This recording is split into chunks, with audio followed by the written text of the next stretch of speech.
Alors, quelle, clientèle cibler lorsqu'on est conseiller en gestion de patrimoine? C'est une question qu'on nous pose, assez régulièrement, ou du moins même si on ne nous la pose pas, on observe très souvent quand on accompagne les nouveaux, conseillers, pour se lancer, dans le métier de CGP, qu'ils, font des erreurs au début assez stratégiques sur le type de cible qu'ils vont vouloir, adresser.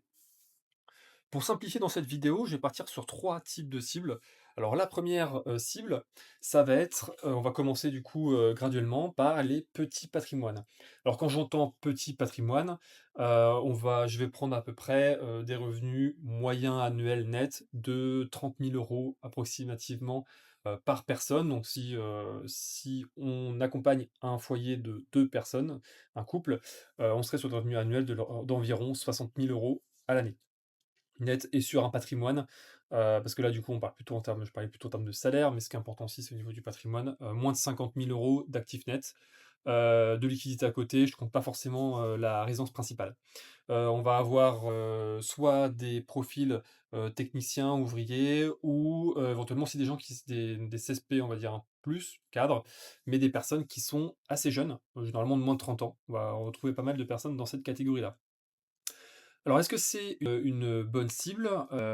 Déjà, c'est une cible qui est facile à atteindre puisque, en termes de proportion de la population française notamment, on va, en avoir, davantage au niveau de cette cible. Donc c'est une cible qui est extrêmement large. Donc on peut trouver, beaucoup de clients. Donc pour démarrer, pourquoi pas, hein, quand on est CGP. La seule difficulté que l'on va avoir et moi j'ai mis, quelques inconvénients que l'on peut avoir et de mon expérience, de ce que je peux observer, c'est qu'on va avoir, déjà une cible qui est assez volatile. Pour commencer, c'est une cible effectivement qui va pas avoir beaucoup, d'épargne de côté, donc qui va être assez volatile. Par exemple, si, cette cible-là va avoir, des besoins de rachat pour un projet, par exemple pour acheter une voiture, pour, différentes dépenses, et ben, c'est généralement le conseiller en gestion de patrimoine qu'elle va appeler pour récupérer ses liquidités. C'est aussi une cible qui est assez mouvante, hein, qui va pas hésiter parfois, placer l'argent chez ce conseiller en gestion de patrimoine et le replacer éventuellement ailleurs ou à venir le consommer. Donc au niveau en termes de fidélité, c'est pas génial, on va dire, hein. Encore une fois, je généralise, hein, mais c'est ce qu'on peut observer. Ce sont des profils qui ont un peu plus de temps aussi à consacrer s'ils s'intéressent au sujet d'investissement. Ils vont y passer parfois un peu plus de temps que des profils, qui ont peut-être un peu plus en termes de travail, un peu plus un peu moins de temps en tout cas à y consacrer sur ces sujets-là. Donc des personnes qui vont s'intéresser, aller sur des sujets en ligne, se former parfois en ligne. Donc elles vont voir peu de valeur pardon, dans l'accompagnement d'un conseiller en gestion de patrimoine. Et ce qui aussi peut s'expliquer parce que compte tenu du profil, il va y avoir peu de problématiques patrimoniales, uniquement plutôt des problématiques de placer de l'argent.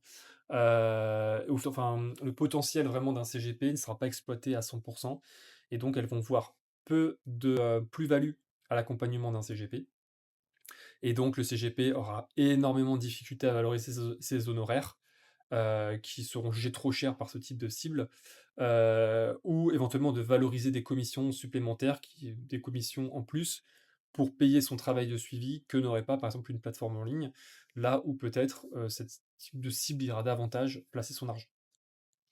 Là, on est vraiment sur une cible, sur plutôt un modèle de volume qui, pour moi, ne rentre pas dans vraiment dans la cible du conseiller en gestion de patrimoine, mais plutôt des courtiers en ligne.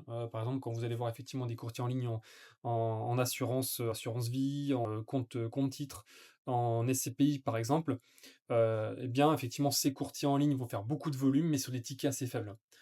Et donc ça veut dire, bah, peu de personnalisation, principalement des offres assez packagées, pas d'accompagnement humain et pas de stratégie vraiment mise en place, mais uniquement venir faire un rôle de courtier, hein, donc fournir, des services, d'investissement ou des fournitures d'investissement, sans un vrai conseil derrière, en tout cas personnalisé comme on peut l'entendre lorsqu'on est conseiller en gestion de patrimoine. La deuxième catégorie, j'ai pris, on va dire, les patrimoines moyens, ce que je vais appeler effectivement CSP+, cadre sup, ingénieur, les profils effectivement de direction. On a quand même un marché donc qui est plus restreint que le 1er marché, qui reste quand même assez important. On va avoir généralement des clients qui ont aussi des responsabilités au travail, qui finissent parfois tard le travail, qui doivent aussi gérer, les enfants et cetera. Les autres activités personnelles qu'ils vont avoir à côté. Donc ils vont avoir peu de temps, très souvent, pour gérer leur argent. Le fait que, ils aient aussi une fiscalité importante, enfin des revenus importants vont générer, pardon, une fiscalité importante, donc une forte pression fiscale et donc le recours à un CGP va parfois être, du moins pour l'accompagner aussi sur le volet fiscal, va être important pour ce type de population. Sachant aussi qu'il y a des revenus qui sont généralement plus confortables, on va avoir aussi, des sujets sur l'effet de levier du crédit. Donc derrière, c'est, intéressant bien évidemment pour le client qui va pouvoir se créer, davantage de patrimoine grâce au levier du crédit. Donc acheter un bien immobilier, à crédit, et derrière utiliser les loyers du locataire pour l'aider à financer son patrimoine. Et ça va être aussi intéressant pour le CGP puisqu'il va pouvoir, placer plus d'argent que, la quantité d'argent qu'a son client et donc à récupérer aussi une meilleure rémunération. Ça reste une cible qui a vraiment besoin d'un accompagnement généralement humain, parce qu'effectivement, comme je le disais, pas mal de travail, peu de temps pour eux. Parfois, voilà, c'est aussi des sujets aussi qui parfois ne les intéressent pas tellement, de passer des heures à essayer de comprendre, à comparer, les meilleurs investissements. Donc ils préfèrent avoir un CGP quitte à payer, peut-être un peu plus cher en termes de commission et payer des honoraires, ils préfèrent avoir un conseiller dédié. Pour moi, le début du marché du CGP, vraiment commence ici. Ça va être vraiment sur de la CSP+, et c'est sur ce marché qu'il faut à minima s'adresser. Si vous voulez, derrière, avoir des relations plus détendues avec des clients, cette catégorie de clients va mieux comprendre, généralement les enjeux sur du long terme, va avoir plus de liquidité, donc va pas vous rappeler en priorité pour venir acheter des contrats que vous avez mis, en place avec le client. Généralement respecter les horizons de placement et donc ça veut dire derrière aussi, dégager de meilleures performances et plus de satisfaction. Plus de satisfaction, plus de recommandations et c'est comme ça que vous allez aussi pouvoir pérenniser, votre activité de conseiller en gestion de patrimoine. Enfin, j'ai fait une troisième catégorie, où là, on va encore monter en termes de gamme, les gros patrimoines. Alors quand je parle de gros patrimoine, plusieurs millions d'euros, généralement, on va avoir, des chefs d'entreprise qui, soit sont encore en activité ou ont revendu leur entreprise. Donc là, généralement, il y a il y a des gros capitaux qui sont récupérés par les chefs d'entreprise au moment de la cession de leur activité. On va aussi avoir des héritages, parfois aussi ça peut arriver, ou aussi, des très gros postes, où on va avoir des conseillers qui vont avoir des patrimoines assez conséquents. Des sportifs aussi, ça peut évidemment arriver. Donc le marché là, se restreint. Il est déjà beaucoup, beaucoup plus petit. Il est déjà bien pris, par les, cabinets de conseillers en gestion de patrimoine et aussi par les banques privées. Il est très difficile à atteindre pour les CGP, parce que, le relationnel va énormément jouer. Moi, ça m'est déjà arrivé, hein, d'être en concurrence avec, enfin d'arriver un peu plus tard que d'autres confrères, qui ont mis en place des solutions avec des sportifs, des chefs d'entreprise et cetera. Pour autant, leurs solutions parfois étaient pas les meilleures. En tout cas, moi je jugeais qu'on pouvait faire beaucoup mieux, que parfois, des conseillers, même parfois n'hésitaient pas vraiment à, taper très fort en termes de commissions, et en termes de frais, et du coup les performances étaient pas exceptionnelles, hein, des placements qu'ils proposaient, on pouvait faire beaucoup mieux. Pour autant, ce qu'on observe, c'est qu'effectivement, il faut être là au entre guillemets «au bon moment», souvent en amont, avant que le besoin soit là, parce que du coup, dès qu'on est un petit peu avant, dès qu'il y a une cession d'entreprise ou dès qu'il y a, un sportif, par exemple, qui a besoin de placer de l'argent ou un cadre qui a récupéré, des bonus, si on était là un tout petit peu avant, effectivement, c'est comme ça et qu'on a déjà le relationnel bien établi, le prospect et le client, c'est beaucoup plus facile par la suite. C'est comme ça que ça va fonctionner généralement, c'est beaucoup par du relationnel. Donc il y a une forte barrière à l'entrée relationnelle, au début. Ce qui est intéressant, comme je disais tout à l'heure, c'est que, moi, en tout cas, j'observe parfois, même si les solutions sont pas forcément les meilleures, une fois que la relation, elle est là, que la confiance est établie, c'est plus difficile, en tout cas, de déloger le conseiller qui a la relation commerciale. Ce qui est intéressant pour le CGP sur ce segment, c'est qu'il peut très, très bien gagner sa vie avec quelques clients. Donc avoir vraiment des relations privilégiées avec quelques clients, bien les accompagner, faire un travail de suivi complet, parce qu'effectivement, quand, vous avez un client qui place quelques millions, c'est l'équivalent parfois de quelques centaines de clients, avec des plus petits tickets ou des tickets, on va dire, standards d'investissement. Comme je dis tout à l'heure, il y a ce qu'on appelle un intitut de personnalité très fort, hein, donc il y a une relation personnelle très forte entre le conseiller et son client.